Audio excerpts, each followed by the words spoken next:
नमस्कार विद्यार्थी मित्रांनो, इझी मॅथ्स या तुमच्या आवडत्या यूट्यूब चॅनलमध्ये सर्वांचं सहर्ष स्वागत। आज आपण गणिताचा एक छोटासा व्हिडिओ पाहणार आहोत। प्रश्न आहे, काही मजुरांची 10 दिवसांची मजुरी ₹19,200 मिळते। मजुरांची संख्या 3 ने कमी केली तर 5 दिवसांची मजुरी ₹6,000 होत असल्यास प्रत्येक मजुराची एका दिवसाची मजुरी किती असेल? प्रश्न दिसायला जरी मोठा असला तरी सोडवायला अतिशय सोपा आहे।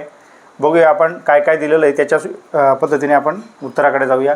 10 दिवसांची मजुरी,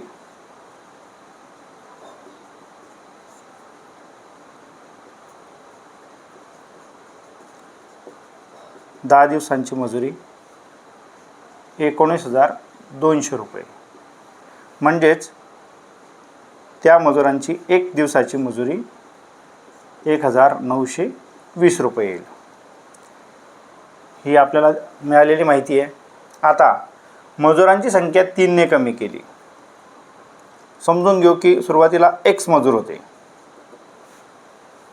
मग आता मजुरांची संख्या 3 ने कमी केली म्हणजे आता x - 3 मजूर आहेत आणि 5 दिवसांची मजुरी आपल्याला दिलेली आहे ₹6,000। आता 5 दिवसांची मजुरी जर 6,000 असेल तर x - 3 या मजुरांची, एवढ्या संख्येच्या मजुरी जे आहेत त्यांची एका दिवसाची मजुरी आपण विचारात घेतली, याला भागिले 5 जर आपण केलं तर 12×5 = 60 आणि 2 शून्य जसेच्या तसे, म्हणजे एका दिवसाची मजुरी जी आहे ती ₹1,200। आता या ठिकाणी महत्त्वाचा फरक लक्षात घ्यायचा आहे की एक्स मजूर जेव्हा काम करत होते तेव्हा ₹1920 एका दिवसाला त्यांना मिळत होते। एक्स मजुरांना ₹1920 मिळत होते। आता मजुरांची संख्या 3 ने कमी केली, x - 3 झाली आहे, तर मिळत आहेत ₹1,200। म्हणजे फरक कितीचा झालेला आहे? इकडे 3 मजूर कमी झाले आणि इकडे ₹720 मजुरी कमी झालेली आहे।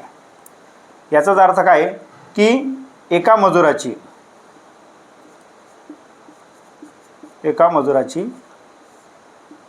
किती येणार आहे? 720/3 बरोबर ₹240।